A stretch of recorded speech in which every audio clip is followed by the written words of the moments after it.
Today is Friday, June 20th, 2025, and this is Read Through the Bible. And if all goes to plan, you are in New York this morning. Right. And probably spending the day in New York City, and then eventually making our way to Connecticut for getting ready for a wedding tomorrow. Yeah, we're recording this ahead of time, so this is all hopeful that this happens. And You said you're staying within a 10-minute walk of our niece. Yeah, our niece and her husband who live near Central Park.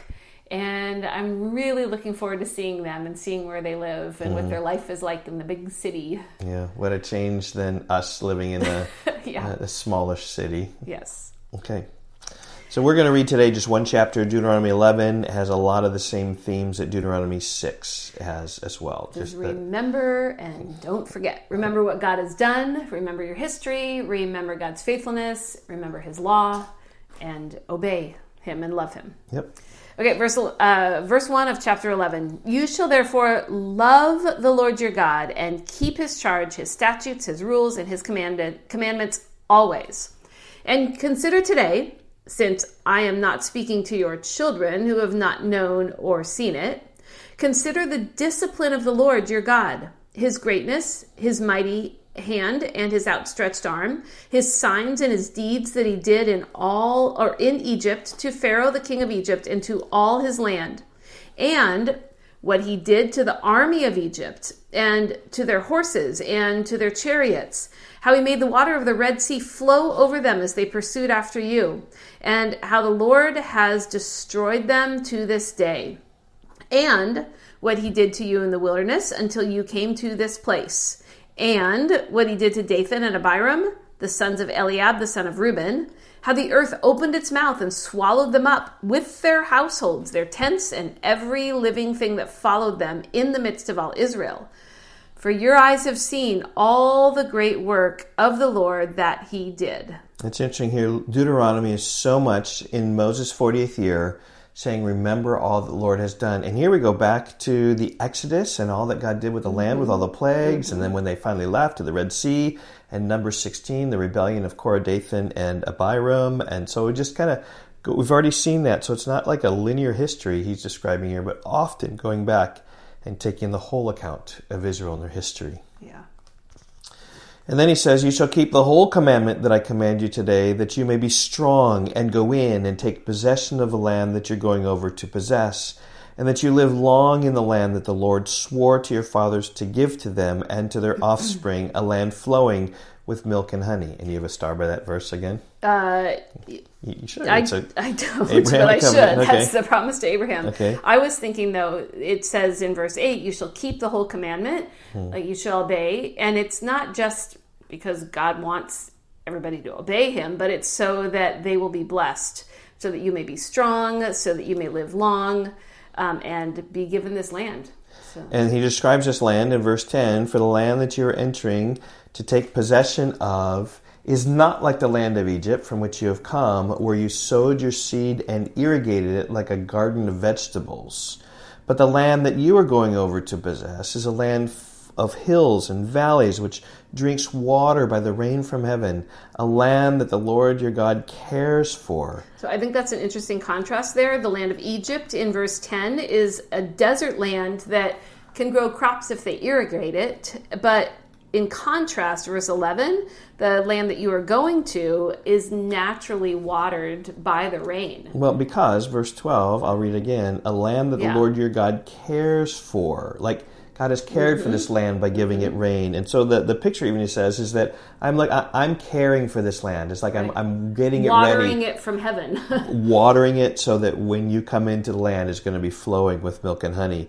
The eyes of the Lord your God are always upon it, always upon this land, from the beginning of the year to the end of the year. Verse 13. That also, real quick, that also makes me think of the contrast between where I grew up in California, where there's a lot of very, very fertile agricultural land in Central California, but you have to irrigate it. Like, it's so dry there, it has to be irrigated. As opposed to here in the Midwest, where we don't have to irrigate our fields here, which was shocking to me when I first came here. And when we've had discussions with your relatives sometimes at family reunions, and they're just shocked. Like, we don't have to water our grass? You have to water it?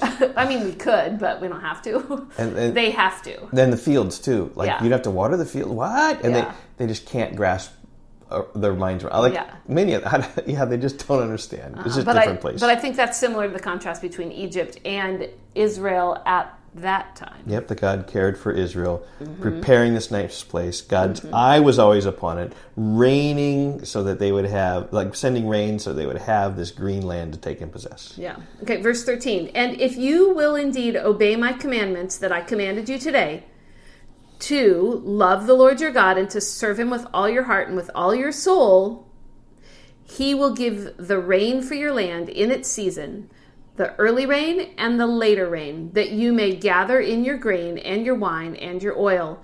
And he will give grass in your fields for your livestock, and you shall eat and be full. Take care lest your heart be deceived, and you turn aside and serve other gods and worship them. Then the anger of the Lord will be kindled against you, and he will shut up the heavens, so there will be no rain, and the land will yield no fruit, and you will perish quickly off the good land that the Lord is giving you. And so we had an opportunity to go to Israel, and Israel is mostly a barren land today. It's pretty dry. It's pretty dry. Yeah. And I think that's just God's permanent punishment on the land, that it is now a very dry land. It's, for the most part, not a land flowing with milk and honey anymore. Yeah. In verse 12, God cared for the land. He provided for it. He was all nice when they went in. And now they've been in and been rebellious against the Lord. Then God just dried up. Shut up the heavens. So just spiritual life and following and loving the Lord has direct impact upon the environment. You shall therefore lay up these words of mine in your heart and in your soul, and you shall bind them as a sign in your hand, and they shall be as frontlets between your eyes. You shall teach them to your children, talking of them when you are sitting in your house, and when you are walking by the way, and when you lie down, and when you rise.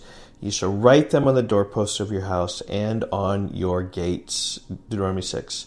That your days and the days of your children may be multiplied in the land that the Lord swore to your fathers to give them, as long as the heavens are above the earth. For if you will be careful to do all this commandment that I command you to do, loving the Lord your God, walking his ways, and holding fast to him, then the Lord will drive out all these nations before you, and you will dispossess nations greater and mightier than you.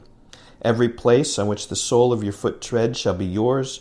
Your territory shall be from the wilderness to the Lebanon, from the river to the river Euphrates, to the western sea, and no one shall be able to stand against you. The Lord your God will lay the fear of you and the dread of you on the land that you shall tread, as he promised today. Verse 26. So, I mean, there's so much richness there, but just if you obey, he's going to give you the land, he's going to bless you. Therefore, he's saying, please obey, that I'll bless you, that it will go well with you. Yeah, and interesting that he repeats the similar things that he said in Deuteronomy 6. Again, just about teaching them to your children, writing them on the doorposts of your house and on your heart, and just walking with him in all your ways. Okay, verse 26. See, I am setting before you today a blessing and a curse. The blessing, if you obey the commandments of the Lord your God, which I command you today, and the curse, if you do not obey the commandments of the Lord your God, but turn aside from the way that I am commanding you today, to go after other gods that you have not known. And when the Lord your God brings you into the land that you are entering to take possession of it, you shall set the blessings on Mount Gerizim and the curse on Mount Ebal. Are they not beyond the Jordan, west of the road, toward the going down of the sun in the land of the Canaanites who live in the Arabah, opposite Gilgal, beside the oak of Moreh? Which is Shechem, which is the well of Jacob is. I remember we went there and saw the well of Jacob, and you see these two little hills. Mount Gerizim is on one side, and Mount Ebal is on the other side. And we're going to read that in Joshua 8 when they actually do enter the land. They're going to follow God's commandment here, or the commandment of Moses, and half of the tribes are going to stand on one side of the mountain and half on the other, and the blessings will be pronounced on the one side and the curses on the other, just as an object lesson to remind pound them. this in. Don't forget. There's a blessing and a curse. So which you want? Obey and you'll be blessed, and disobey and you'll be cursed. I'll send rain if you obey. I will not send rain if you're cursed, and the land today is dry. Verse 31, for you are to cross over the Jordan to go in to take possession of the land that the Lord your God is giving you. And when you possess it and live in it, you shall be careful to do all the statutes and the rules that I am setting before you today. I think you can do no better in this summary than considering strong the verbiage of verse 26. See, I'm setting before you today a blessing and a curse. So he, again, just reviews the history, and then he says the blessing if you obey and the curses if you disobey. Right? But that's so much a theme of so much of the Pentateuch, and yet here it's just clear as a bell. Okay, we will see you tomorrow in the Proverbs. Goodbye.